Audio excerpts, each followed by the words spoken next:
Jemaat Tuhan, Shalom. Kembali lagi bersama saya TKS Krisdiana Setaina yang pada saat ini akan membawakan kita dalam renungan harian.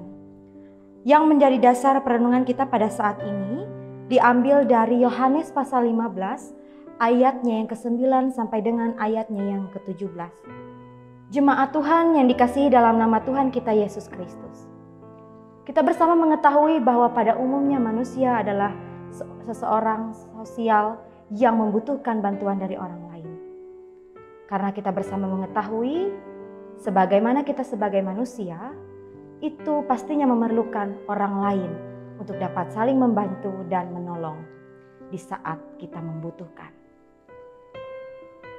Khususnya dalam nas ini, kita bersama-sama berbicara pula tentang seorang sahabat yang kemudian dapat menolong dan membantu kita.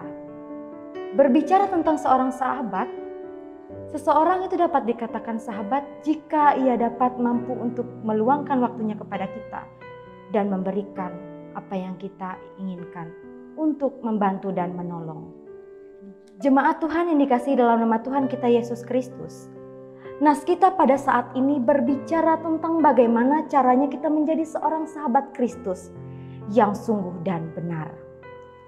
Maka oleh sebab itu, kita dapat memahami bagaimana cara untuk dapat menjadi sahabat Kristus Yesus itu dengan cara melihat pada ayatnya yang ke-14 dan yang ke-15. Saya akan bacakan bagi kita pada saat ini.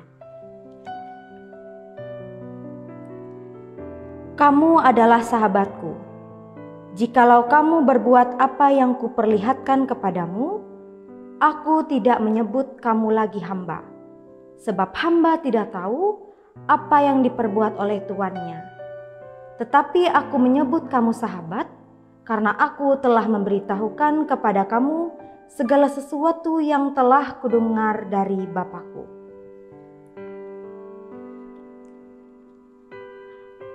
Nah, dari ayat ini sebenarnya ingin mengatakan bagi kita pada saat ini tentang bagaimana sebelum kita menjadi seorang sahabat Kristus, kita ini sama halnya dengan seorang hamba. Seperti yang kita ketahui, kita adalah seorang hamba. Kita ketahui bersama bahwa ketika kita hanya menjadi seorang hamba, maka kita sama halnya dengan cerita seorang tuan dan juga hambanya, yang tidak memiliki ikatan yang kuat dengan tuannya. Seorang hamba pastinya tidak mengetahui apa yang Tuhannya kehendaki dan Tuhannya kerjakan, dan begitu pula sebaiknya. Akan tetapi jika kita mengenal Kristus dan melakukan segala yang Ia inginkan, maka pada saatnya kita dapat disebut sebagai sahabat Kristus. Sungguh sangat berbahagia ketika menjadi seorang sahabat Kristus. Kemudian ada beberapa hal yang harus dilakukan kita untuk menjadi seorang sahabat Kristus. Yang pertama adalah kita diminta untuk tetap tinggal di dalam kasih. Ia telah terlebih dahulu mengasihi kita. Maka oleh sebab itu kita diminta untuk menyatakan kasih kepadanya, yaitu dengan cara menyerahkan kehidupan kita seutuhnya hanya kepada Tuhan Yesus Kristus. Karena yakin dan percaya ketika kita menyerahkan hidup dan kehidupan kita seutuhnya kepada Yesus, maka apapun yang terjadi dalam hidup kita mampu untuk kita lewati dan lalui. Hal yang kedua yang diinginkan atau yang dituntut untuk dapat menjadi seorang sahabat Kristus sendiri adalah kita juga diminta untuk dapat saling mengasihi sesama kita manusia. Dapat kita lihat pada ayatnya yang ke-12 sampai dengan ayatnya yang ke-13. Kembali saya bacakan bagi kita. Inilah perintahku, yaitu supaya kamu saling mengasihi, seperti aku telah mengasihi kamu. Tidak ada kasih yang lebih besar daripada kasih seseorang yang memberikannya untuk sahabat-sahabatnya. Maka kita kemudian dapat membangun hubungan dan memahami melalui ayat yang saya bacakan tadi.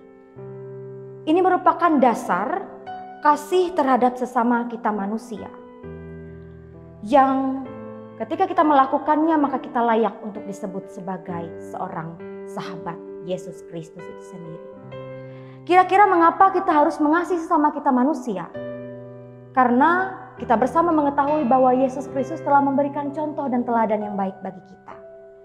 Karena Ia telah terlebih dahulu mengasihi kita umat manusia. Walaupun kita sering berbuat dosa dan pelanggaran terhadap Yesus Kristus. Namun Ia tetap rela untuk mempertaruhkan dan mengorbankan hidup dan kehidupannya untuk kemudian mati di kayu salib menebus setiap dosa-dosa kita umat manusia. Jemaat Tuhan yang dikasihi dalam nama Tuhan kita Yesus Kristus. Ini juga merupakan perintah yang diberikan oleh Kristus Yesus menjadi sebuah keharusan yang dilakukan oleh kita umat manusia.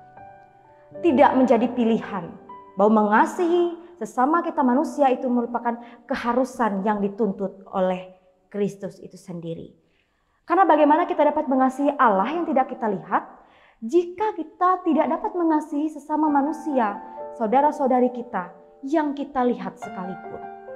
Maka oleh sebab itu kembali saya tekankan adalah kita harus mampu untuk mengasihi sesama kita manusia.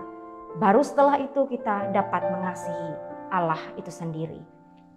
Hal yang ketiga yang harus kita lakukan untuk dapat menjadi seorang sahabat Kristus adalah kita harus menuruti setiap perintah-perintah Kristus. Nah, alasannya mengapa kita harus mengikuti berbagai macam perintah yang telah dilakukan atau dikatakan oleh Kristus Yesus ini sendiri adalah kita diminta untuk belajar melalui sabda kebenaran firman Tuhan yang bersumber dari Alkitab ini. Setiap apa yang kita lakukan, setiap perintah Yesus Kristus ini merupakan gaya hidup orang percaya dan dasar pertimbangan dalam melakukan segala hal di kemudian hari. Sehingga kita dapat senantiasa hidup dalam kebenaran dan juga kebaikan.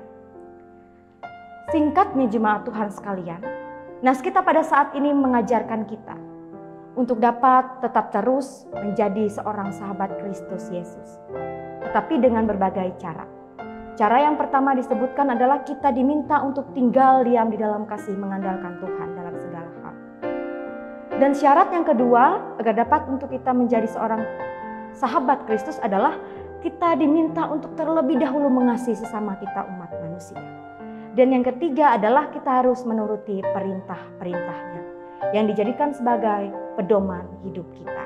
Kiranya firman Tuhan ini dapat mengampukan kita untuk menjalani hidup dan kehidupan kita hari lepas hari. Amin untuk firman Tuhan. Saya ajak ibu bapak sekalian untuk bersatu dalam doa, kita tutup perenungan ini. Mari kita berdoa. Terima kasih ya Tuhan atas kesempatan yang Tuhan berikan. Kami sekalian jemaat Tuhan yang berada dimanapun telah mendengarkan kebenaran dari sabda firman Tuhan yang mengajarkan kami agar dapat terus mengikuti setiap perintah dan kehendak Tuhan. Karena hal tersebutlah yang menjadi dasar dan syarat untuk dapat membuat kami layak disebut sebagai sahabat Kristus Yesus. Kami diminta dan diajarkan agar tetap terus memiliki kasih kepada Tuhan Yesus Kristus, lalu mengasihi sesama kami umat manusia, dan juga mengikuti setiap apa yang Tuhan kehendaki. Ajarkan kami untuk dapat mampu melaksanakan setiap kebenaran firman-Mu ini Tuhan, dalam hidup dan kehidupan kami hari lepas hari. Pada saat ini pula ya Tuhan kami berdoa buat jemaat Tuhan yang telah mendengarkan firman Tuhan dimanapun berada. Kami mempertaruhkan setiap usaha, kerja dan juangnya ya Tuhan dalam tangan pengasihan Tuhan. Beri kesehatan kekuatan agar mereka dapat memampukan untuk menjalankan setiap aktivitas dan kewajiban yang mereka miliki masing-masing. Ini kami ya Tuhan, kami sudah berdoa dan mengucap syukur. Di dalam dan oleh nama-Mu Tuhan Yesus Kristus, kami sudah berdoa dan mengucap syukur. Amin.